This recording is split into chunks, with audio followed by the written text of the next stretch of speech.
Regional tourism officials are teaming up and pooling resources to further advance the product. Already, tourism numbers have significantly improved, and that's not only here in the Bahamas. Still, tourism execs are convinced there's still much room for growth. Carla Palmer tells us more.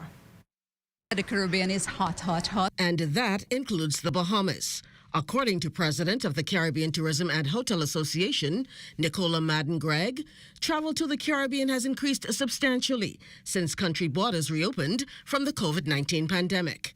We have been seeing excessive demand, and people are really excited to travel to the Caribbean. We're already seeing numbers surpassing our 2019 figures, and based on what we're seeing in terms of the forecast, that will continue. There is really an excitement for what the Caribbean tourism product is offering.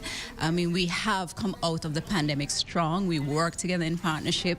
There is just so much happening in different destinations, new products, attractions. Just really the warmth of the Caribbean people is permeating the world, and people are definitely excited to come. Madden-Gregg's comments came as she addressed some 150 travel advisors flown into the Bahamas from across the United States, Latin America, and Canada, attending an inaugural meeting at the Sandals Royal Bahamian Resort, Cable Beach, aimed at selling the Caribbean as the #1 destination in the world. So definitely the Caribbean is a nearshore destination. We're right in the backyards of the U.S., Canada, Latin America, and we do have good airlift. Obviously, we would love to see more direct flights, and that's something we're working with our airline partners. But the Caribbean is offering a nearshore experience, but also a very diversified experience. Remember, in the Caribbean, we have such an influence of different cultures, language, food, our personalities, just the topography, everything about the Caribbean. You can have different experiences while being in one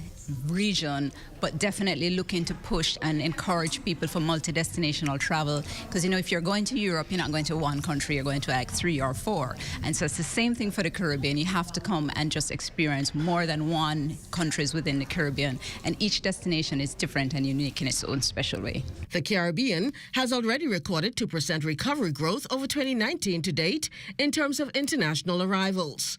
Although the second fastest recovering destination in the world, Madden-Gregg and stakeholders say opportunities abound and want more.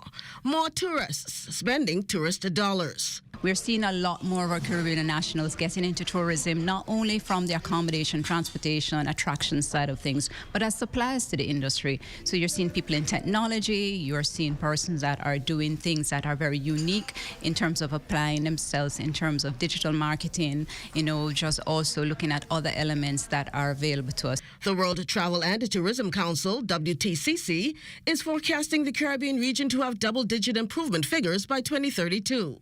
Anticipated to result in increased employment, investments, and an uptick in an entrepreneurial class within the Caribbean.